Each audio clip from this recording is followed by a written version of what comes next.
Olá, olá pessoal, tudo bem? Como é que tá todo mundo aí? É o Mestre Mico que fala com vocês agora.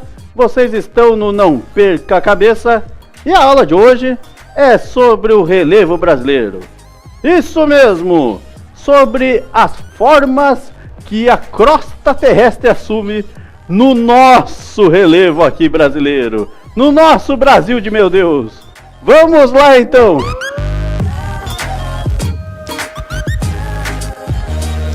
Primeira coisa que tem que se falar, a primeira, são as características gerais. Se te perguntarem na rua quais são as características gerais do nosso relevo, o que é que você tem que responder de primeira? O que você tem que falar? O que você tem que lembrar de primeira? Que é muito antigo. Meu Deus do céu, como é antigo o nosso relevo aí. Professor, o nosso relevo é da época do meu avô? Não. É da época do meu bisavô? Não. É da época do dinossauro? Também não. É da época de muito antes. Você está lembrado daquela aula onde nós falamos das eras geológicas? Primeira coisa que você tem que lembrar é que também tem a diferença entre tempo histórico e tempo geológico, né? Aqui a gente está falando de tempo geológico, é coisa antiga pra caramba. Você está lembrado que as eras começavam lá no Arqueozoico, né? Da era Proterozoico, Paleozoico, Mesozoico e Cenozoico. Meu Deus, e qual desses zoico aí que foi o relevo brasileiro? As nossas serras do Brasil e a maior parte do nosso relevo começou lá no Proterozoico. Lá na era pré-cambriana, rapaz. Foi uma das primeiras eras lá. Então é muito antigo. E se o relevo é muito antigo, com certeza esse relevo é muito desgastado. E se é muito desgastado, o nosso relevo é baixo. É que nem um sorvete que está derretendo. Já está baixinho. O nosso relevo já derreteu demais. Não tem muita coisa alta, não. Você sabe que o nosso maior pico aqui não chega a 3.000 metros? E no mundo afora aí você vê montanha com 5.000 metros, 7.000 metros, 8.000 metros, é metro para mais de metro. E aqui no Brasil, pequenininho, tudo pequenininho, beleza? Então primeira coisa, antigão. Vamos ver aqui no nosso quadro. Mais planalto que planície. Isso mesmo. Nós temos muito mais planalto que planície. Então, nas várias classificações que tiveram aí do nosso relevo, sempre os geógrafos, quando foram dando nome para as estruturas, verificaram que tinha mais planalto que planície. Então a gente tem muito mais no Brasil, assim, né? Terrenos, assim, entre 200, 400, 600 metros, do que mais baixinho que 200 metros. Então no Brasil predomina muito mais erosão do que sedimentação. Tem essa também. Ok? Na verdade, quando a gente fala de erosão, a gente está querendo dizer que já predominou muito mais erosão, porque o Brasil já está todo desgastado. Outra característica, 64% do nosso território é sedimentar. 36% do nosso território é cristalino. E é aí que o aluno se embanana todo.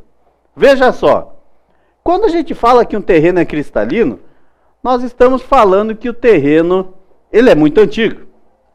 Quando a gente fala que é sedimentar, a gente está dizendo que ele é um pouco mais recente. Aí como é que o professor falou, ficou falando aí um tempão que o relevo do Brasil é antigo, e agora está falando que tem mais terreno sedimentar do que cristalino? É o seguinte, a base do relevo brasileiro, a base, o que fica embaixo, o que está segurando o relevo brasileiro, é cristalino. Só que por cima, assim, a gente olhando de cima o relevo brasileiro, ele é mais sedimentar, entende? Porque já a erosão já desgastou todo o nosso relevo, entende? E aí esse desgaste que está cobrindo todo o Brasil. Para você ter uma ideia aí de casa, nós temos aqui no Brasil até planalto sedimentar. Desgastou tanto, mas tanto o relevo, que foi desgastando em várias camadas, e a gente já tem até uma estrutura que é maior do que uma planície e ainda sedimentar assim. Ô, louco! Então tá aí uma outra característica, certo? Agora nós falamos das classificações. Tem 3.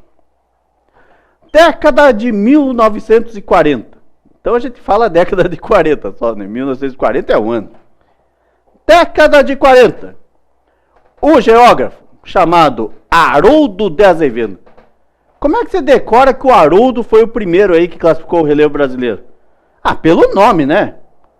Pô, Haroldo, cara. Existe alguém chamado Haroldo hoje, assim, com menos de 15 anos? Se você se chamar Haroldo, escreva nos comentários aí. Eu sou um Haroldo. Porque normalmente Haroldo é o nome antigo, cara. Imagina um nenenzinho.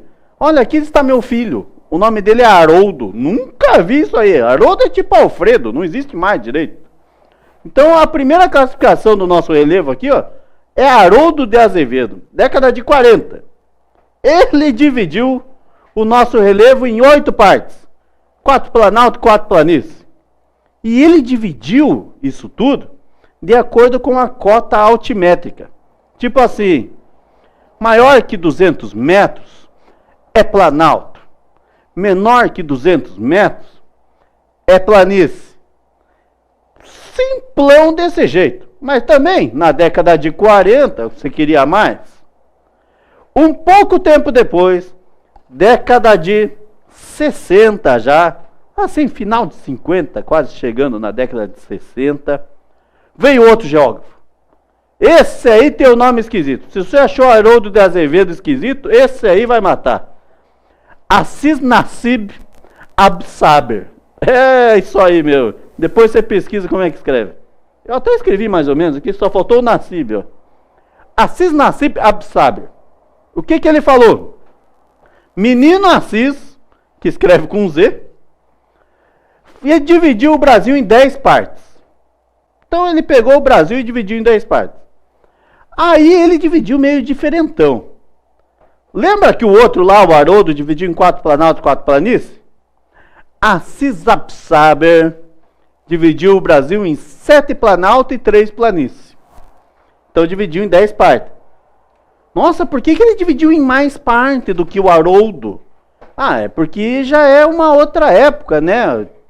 Mais tecnologia, então, mais assim, como é que a gente pode dizer? Conhecimentos acerca do assunto. Então ele conseguiu dividir assim mais minuciosamente o nosso relevo. E daí meteu-lhe ali mais 2 partes, né? Qual foi o critério que o Assis adotou, né?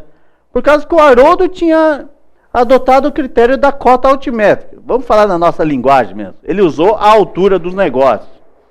Agora o Assis Absaber, ele usou outro critério. Erosão e sedimentação. É sabido na geografia, na geologia, que os planaltos têm mais erosão do que sedimentação. E as planícies mais sedimentação. Então ele foi verificando todo o relevo brasileiro e foi vendo, assim, ó, essa parte aqui está sofrendo erosão, esta parte aqui está sofrendo sedimentação. Então assim ele classificou o nosso relevo em 7 planaltos e 3 planícies. Note que até agora o mestre ainda não te falou da depressão, porque ela chegará agora. Década de 90. O nome do cidadão: Jurandir Ross, minha gente. Olha cada nome bonito aí. Atenção, você que se chama Jurandir, é uma homenagem para você aqui na aula de hoje. Se bem que esse Jurandir aqui é com Y ainda, né? É um Jurandir mais chique aí, um Jurandir de classe. Ross não poderia ser com S só, não, colocaram com 2 também. O que foi que o Jura disse?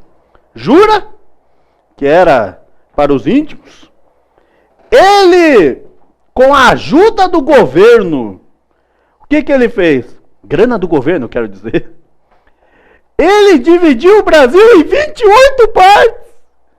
Atenção, você que vai fazer o vestibular. Tudo seria mais fácil sem o Jura, cara. Olha ali, o cara aqui, ó, dividiu em 8. O outro em 10. O Jura veio para avacalhar. 28 partes. Tem que saber tudo, professor? Não, tá louco? Imagina decorar 28 partes do relevo brasileiro. Mas você tem que saber que é 28. Isso tem que saber. Ou saber assim, ó. Ah, o Haroldo foi menos. O Assis foi um pouquinho mais. E o Jura avacalhou. 28 partes. Isso você tem que lembrar. Por que é que o Jura dividiu em 28 partes? Meu Deus do céu, por que ele fez isso? Porque ele sabia que futuramente você ia fazer o vestibular? Claro que não, né? Ele dividiu em 28 partes porque olha o tempo que correu, né? Década de 40. Final da década de 50. Década de 90, velho. Foi muitos anos depois, muitas décadas depois. Muito mais tecnologia, aerofotogrametria, sensoriamento remoto, um monte de conhecimentos a mais. E o Jura fez uso de tudo isso com grana do Brasil ainda. O governo patrocinando o menino. Ah, aí ele queria mostrar serviço, né? Já pensou mostrar só 10 partes que nem o outro fez? Ele falou, não, eu vou dividir tudo isso aqui e ainda dar uma incrementada. Qual foi a incrementada que ele deu? A incrementada foi colocar ali a nossa depressão. E o que é depressão, meu amigo? Não é quando você está para baixo, tristonho, querendo comer um chocolate, não é assim a depressão? Então, Jura colocou a depressão no nosso relevo. Porque, na verdade, sempre tem depressão. Não é que o Jurandir fez a depressão no Brasil, né? Mas é que os outros não ligavam muito, né? Nem chamavam de depressão. Só falavam Planalto e Planície. E quando veio o Jura, o nosso Jurandir, ele também classificou as depressões. Mas lembre, dessas 28, não precisa se decorar o que é o quê. Ai, quantos Planalto, quantos Planície, quantas depressão. Mas basta você saber, pelo amor de Deus, que sempre tem mais Planalto do que as outras estruturas.